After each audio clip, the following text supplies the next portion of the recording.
Hey guys, welcome to Ice Archives Part 12. First 11 with vlogs. This one's a vlog. Yeah, how about that, eh? The big man on camera now. So, that's a good start, I guess.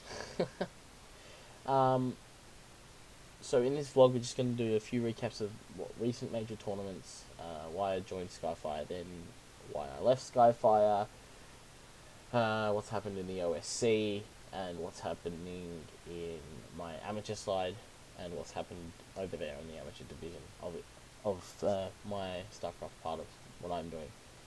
So anyway, let's start in July. So July 17th, I reckon it was the ANZ Cup. I remember coming up against NXZ first up, and I lost to a pretty solid Hydro timing, just Hydro Links, and I'm one of those players that doesn't play, as you'd say, orthodox or standard. A lot of the times I have a lot of cheeky stuff that I like to do. I like to think outside the box all of the time as well. NXZ knows a lot of my secrets. So with that in mind, he'd done a pretty strong Hydro timing in game one. I felt that, I do remember this, because I did write it down. I got supply blocked really heavily in that game, and it just meant that I didn't have enough, and the Hydro timing was really brutal, and it just rolled over the top of me. Game two, I was indecisive. I remember when the game's loading in, I had a solid idea that I was going to do an all-in, and it was going to happen. I was doing the all-in, and then I seen something with scouting. I can't remember exactly what it was, but that set me off. But I thought, right, I need to take a hidden base here. I need to get a quick third, and it needs to be safe. So I put it in the bottom right corner sequence there, and he ended up finding it because, as I said, NXZ knows who I am, knows my tricks, knows everything that I do. So that sort of sucked. I then continued to try and do what I was originally going to do with the charge lot all in, and if I had done that to begin with, I think I actually would have done a lot of damage, and maybe who knows what would have happened after that. But yeah, unfortunately, that game sort of that one was annoying. But again, losing is always annoying. It's never fun to lose. As long as you're learning, though, I guess it sort of counteracts that. I then went to the lower bracket and ended up playing someone I didn't expect to see that early in the lower bracket. It was Crimson. Game one was Defender's Landing, and I was greedy. And to be honest, Crimson punished me properly, and I didn't expect him to do it, I guess. And I was really angry at myself for trying to play greedy on that sort of map. And I just remember just not even GGing. I F10 end, and I'm thinking, I was so angry at myself for being stupid.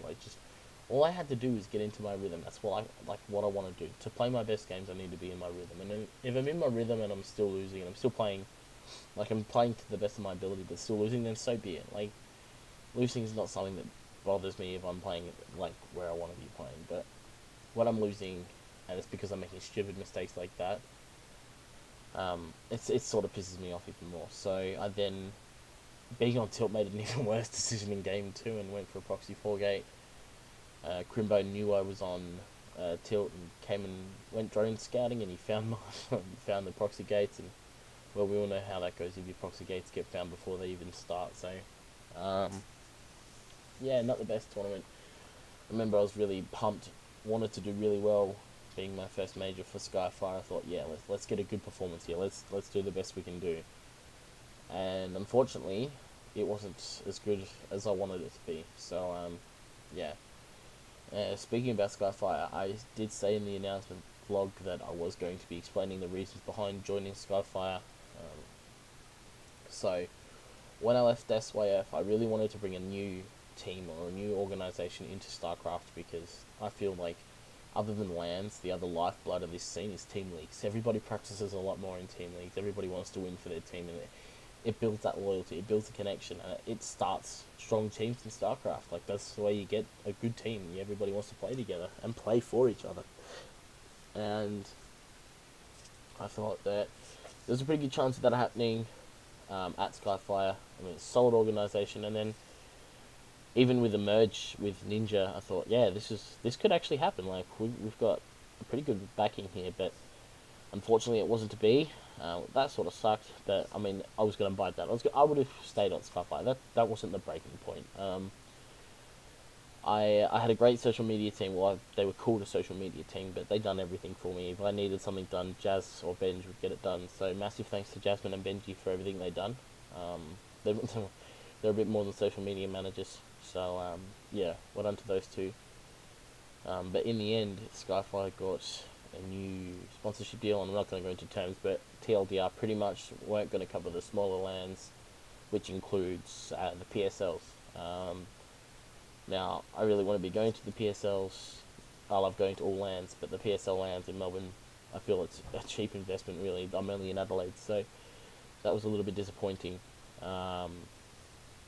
So we ended up parting ways this week. I'm recording this on the day of WCS, so I think it was the 1st or 2nd of August that I left Skyfire, so a month and a half on there, and really, unfortunately, it wasn't what I'd hoped for, but again, we live on pretty good terms. Like, me and Raymond are still friends, and I made some pretty good friends in there, Jazz and Ben, so unfortunately no longer there, but we move on. And we moved into today. So today being WCS qualifiers, we were, well, I say we, I mean me and my whole self. I was I remember waking up this morning. I woke up at like 6:30. I was so hyped, and I had so much energy. I don't know why I had so much energy at that time of the morning. Usually, like, yeah, I'm on my way to work, but I'm not pumping like I was. And so I ended up going for a walk, coming home, shower, breakfast, getting ready, and I was just thinking to myself, I just want to show good games today. That's all I ever want to do is I want to play good. I just want to play really well and like keep improving. And I feel I sort of did that today. My first game of the day, sort of not bad. For any of you that have followed me at all in the past, you'll know that I always play up against. There's two players I always seem to run across against in WCS or LAN events, and that's Chase. And once again, I got him today. First game really was pretty shitty for me. I didn't scout properly and ended up having a flock of corruptors come into my base and piss on my Nexus. So you can imagine how that made me feel. I wasn't really over the moon to be losing because, again, I didn't scout what he was doing, but he had a full idea of what I was doing. So that was a bit of a pain. Game 2 was in my opinion, was a bit better. At the end of game 1, I remember I was sitting here, my hands were off the keyboard, and I was just watching the screen and just trying to work out what I was going to do next game. I left the game pretty well. In fact, I think Chase killed all my buildings. I let him kill all my buildings. This is how I'm pissed off. Again, it's more at myself. It's not Chase. I'm pissed off at me because I make silly decisions, and I was trying to get over that tilt, trying to work out what I was going to do to set out a perfect plan for the next game. So I ended up using that time to reevaluate, and we moved on. I tried to play meta, and I scouted that his third was late, so I'm thinking, oh, here we go, there's pressure coming. And so I chucked down 2 or 3 more extra gates, went for the timing that I needed to, I thought I'd go for a nice DT drop, and seeing roaches and queens coming across the map, and I'm like, oh, alright. So as soon as I realised this third was late, I built an immortal before the Warp Prism, and I was doing a pretty good job holding it, except for the fact that when he did get across the map, I lost power in my production buildings, obviously, because my pylon got done. So that was that done. I ended up losing there because I obviously couldn't produce, and my bank was growing and growing, and So, unfortunately, I opened better there, but I just didn't end up holding the way I'd like to. First round in the lower bracket, I played Run Amok. On the first map with Acolyte, he opened up with a Proxy Reaper, and I'm thinking to myself, well, look here, this is it. Like, I held it perfectly. I then held his follow-up pretty perfectly. He made 3 Cloak Banshees and got, I think, 8 probes max.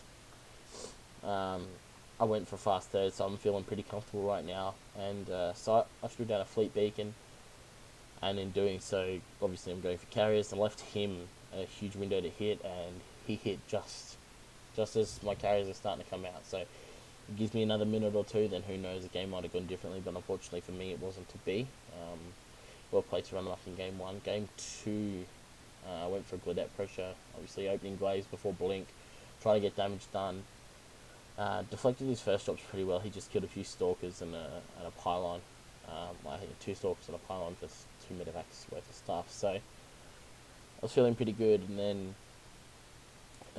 warped in his base with 4 adepts, and then warped in another round, so it's like 8 or 9 adepts in his middle line, desecrating it. He lost like 10 workers, and thinking, yeah, alright, I'm bringing myself in. The adepts are doing their thing, and then I'm setting up my 3rd base.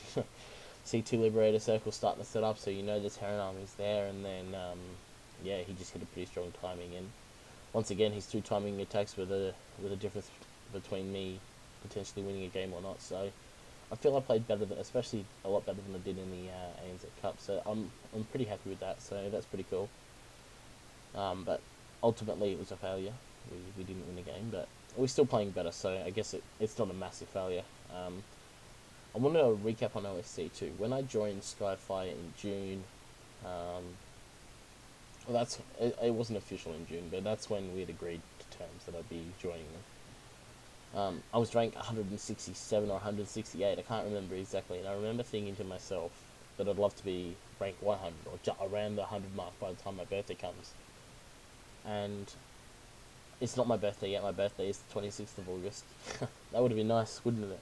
Qualified today, Sydney for my birthday, but obviously I'm not there yet, and that's not to be. But anyway, so I wanted to be around rank 100 for my birthday, and I'm actually below that already. I'm already ranked 77. It could even be 76 now after today. So I'm going to keep grinding. Long-term goal, I want to be ranked. I want to be inside the top 50 at the end of the year. So long way to go still. Still another 20 odd ranks to climb. Just got to keep that OSC grind up. Keep winning matches. Trying to keep winning series. Get as many points as I can, and hopefully break in. Amateur hour. I guess we can cover that now. I don't have much else to cover. So, GNR, when I last done a vlog, GNR were fighting for a playoff spot. We secured the playoff spot, 2nd seed.